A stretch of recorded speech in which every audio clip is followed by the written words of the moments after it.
There is a moment after a relationship ends that nobody prepares you for, not the crying, not the emptiness, not the part where you check their social media at 2 a.m. knowing it will make everything worse and doing it anyway. The moment nobody prepares you for is waking up the morning after and feeling it in your chest, not metaphorically, not poetically, physically. A weight sitting directly behind your sternum, like something is pressing down from the inside. A tightness that moves up into your throat. An ache that has no business being there because nothing medically happened to you. And you lie there thinking, why does this feel like I am actually dying? The answer to that question is not what you think it is.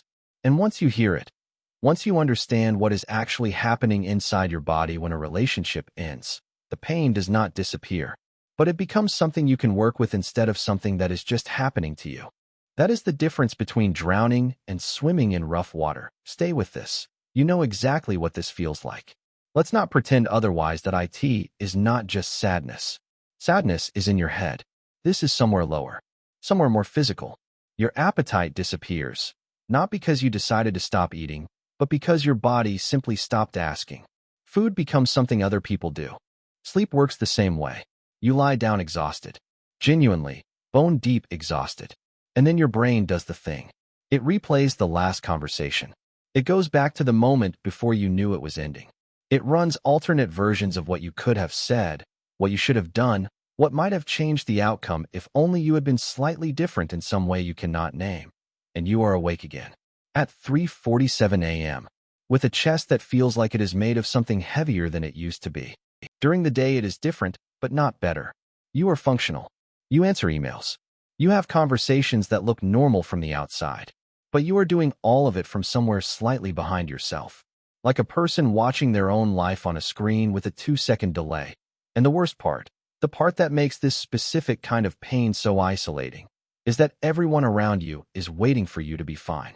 They were supportive at first. They listened. They said the right things. But there is an unspoken deadline in other people's patience. And you can feel yourself approaching so you start performing recovery. You post something that looks like moving on. You tell people you are doing better. You say, honestly, I think it is for the best, with a convincing enough tone that they believe you, and then you go home. And the chest does the thing again. You are not dramatic. You are not weak. You are not taking too long. What is happening to you has a real explanation. And, more importantly, it has a way through. Here is what most people get wrong about heartbreak. And this is the part that actually matters. Most people treat heartbreak like an emotional problem, something that lives in the feelings department, something that takes time and distraction, and eventually a new person will they try to think their way out of it. They make lists of why the relationship was wrong. They remind themselves of the red flags they ignored. They build the case for why this ending was actually correct, logical, justified, even good, and none of it touches the pain. Not really.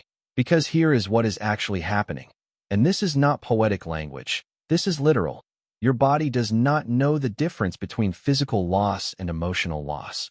When that relationship was alive, it was woven into your nervous system.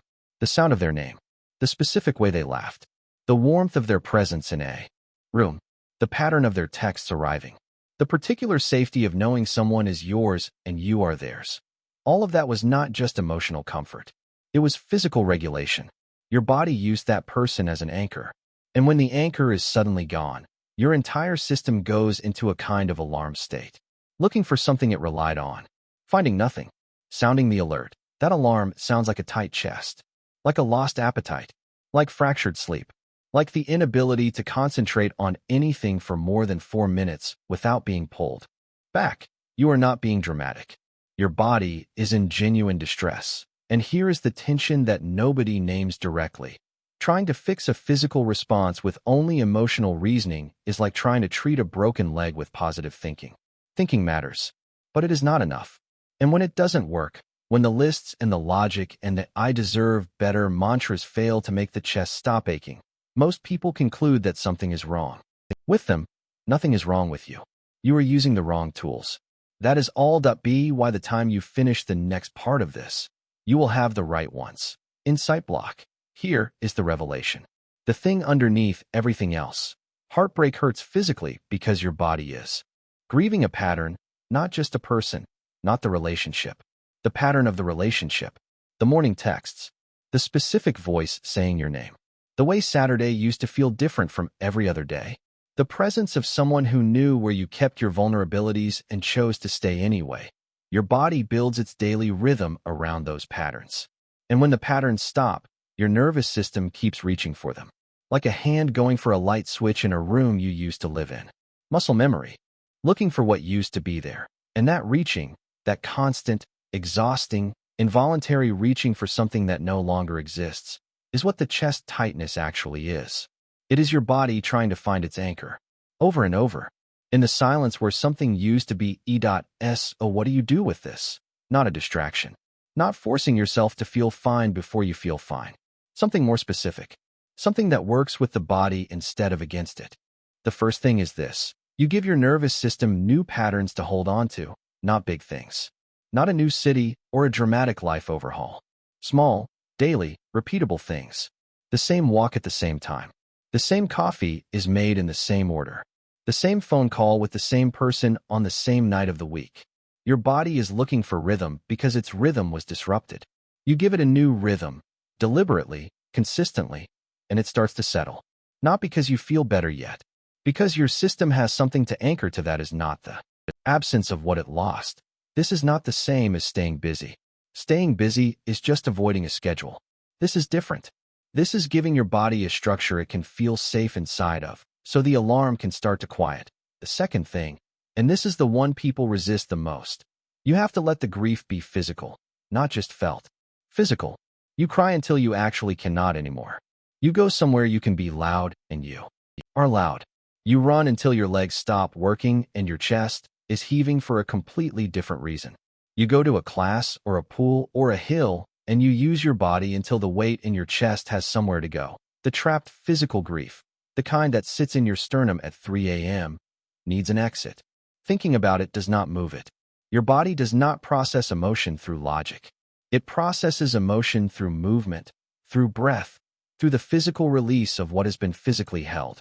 Give it permission to move. Not once. Regularly. Until it starts to move on its own. The third thing is the hardest to hear.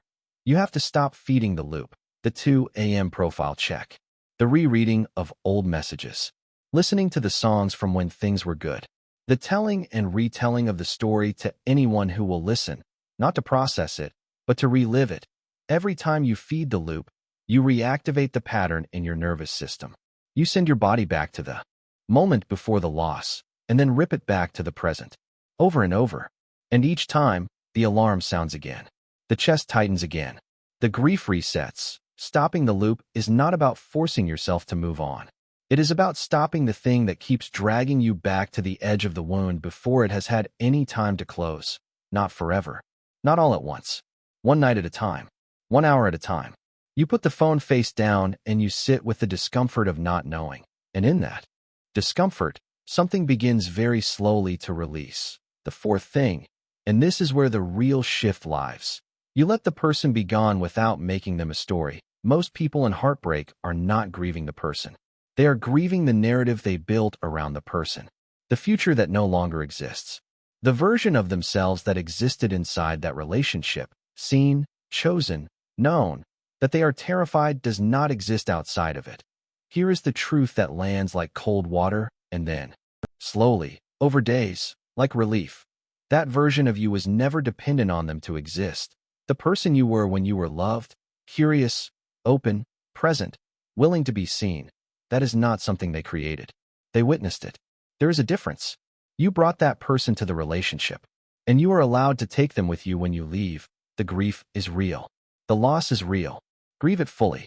But do not let the story grow so large that it swallows the person you still are on the other side of it, because the chest will stop aching. Not because you forced it to, but because you stopped fighting it, started moving it, gave your body new ground to stand on. And, quietly, on a morning you will not see coming, you will realize the weight is lighter than it was yesterday.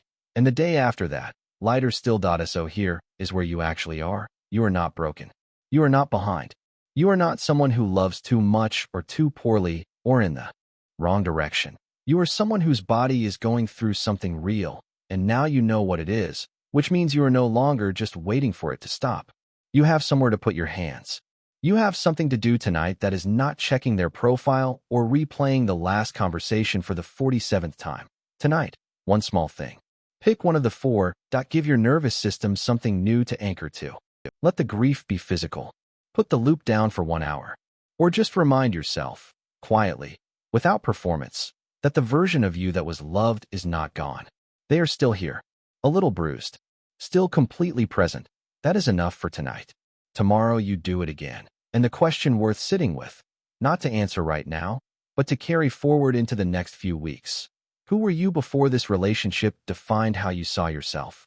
And what did that person want that you have been postponing?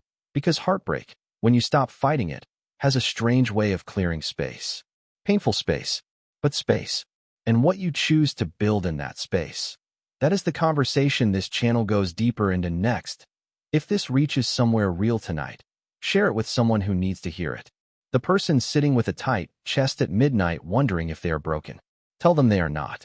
Subscribe, because every week this channel goes somewhere most people are too comfortable to go. This content is for educational and informational purposes only. If you are navigating grief that feels unmanageable, please reach out to a licensed therapist or counselor. That conversation is always worth having.